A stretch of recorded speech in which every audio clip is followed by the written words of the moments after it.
రాష్ట్ర సర్కార్ చేపట్టిన క్యాస్ట్ సర్వేపై అన్ని వర్గాల వారు అసంతృప్తి వ్యక్తం చేస్తున్నారన్నారు తెలంగాణ సమాజ్వాదీ పార్టీ అధ్యక్షుడు ప్రొఫెసర్ సింహాద్రి. బీసీ, ఎస్సీ, ఎస్టీలకు అన్యాయం జరిగిందని క్లియర్గా తెలుస్తుందన్నారు.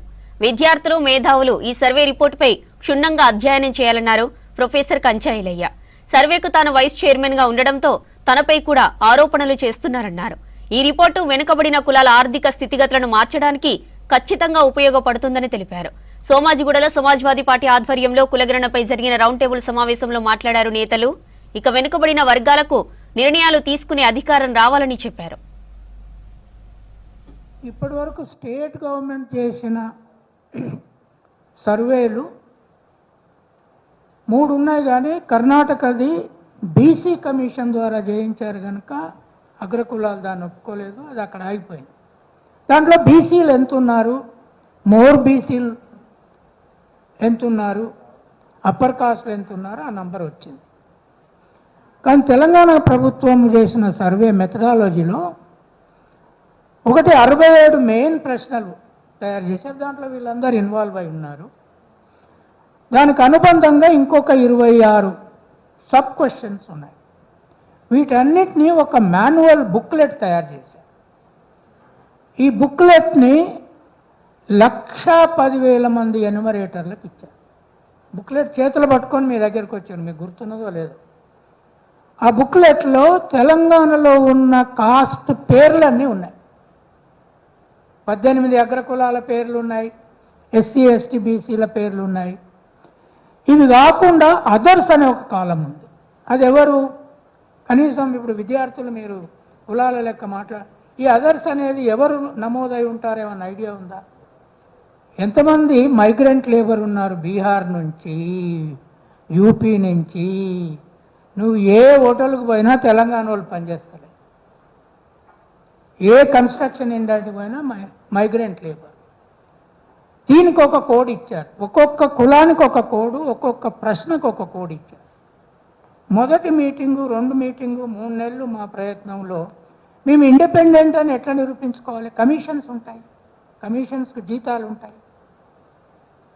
వాళ్ళు ఇచ్చే రిపోర్టు ప్రభుత్వ రిపోర్టే అవుతుంది, కానీ మాది ఇండిపెండెంట్ అని మేము నిరూపించుకోవాలి కదా. For social moments, political movement, bring about social reform, economic reform. On the basis of this data, we should go about fighting. Lastly, I would like to say, research should be done. I think one of the professors have clearly pointed out, so many universities are there in Telangana. So many social scientists are there. We must make use of this data, existing data, review this literature, and look at, one of the dimensions of, social backwardness. So there are no limitations. In any kind of a report, there is a limitation. Lastly, 2 demands I am making.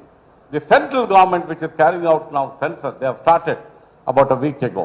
They must definitely include backward class as a caste. They have included scheduled caste and scheduled tribe. Very good. Their population should be taken. But now central government is saying in the second schedule, when we do the survey second time, we will include backward classes. Now the survey, some of them only SC, ST, the backward class is not there. So we demand central government should carry out a survey including backward class population, because then we will know what is the BC population when the Supreme Court asks or any other agency. ఇవాళ ఒక బేసిస్గా సామాజికంగా మనకి చాలా ఒక రెఫరెన్స్గా ఉండే report, దీన్ని స్వాగతించాలి. మొన్న నేను సింహాద్రి సారు పేపర్ స్టేట్మెంట్ చూసినప్పుడు కూడా నేను సరైంది అనుకున్నా. నేను కూడా పర్సనల్గా లేకపోతే ఒక విద్యావేత్తగా ఈ రిపోర్ట్ను స్వాగతిస్తున్నా. కానీ ఈ రిపోర్ట్ని కొంచెం ఫర్దర్ రీసెర్చ్ చేయడానికి వెసులుబాట్లు కల్పించాలి.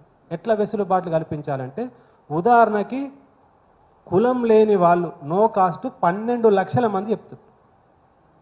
కానీ నా పర్సనల్ ఒపీనియన్లో నేను ఏమనుకుంటున్నా అంటే, ఇది కులగణన ఇష్టం లేని శక్తులు నో కాస్ట్ అని చెప్పినాయి, కావాలని పర్పస్ఫుల్గా నో కాస్ట్ అని చెప్పినాయి. ఎందుకంటే దానికి క్రాస్ వెరిఫికేషన్గా నో రిలీజన్ని ఎగ్జామిన్ చేయండి.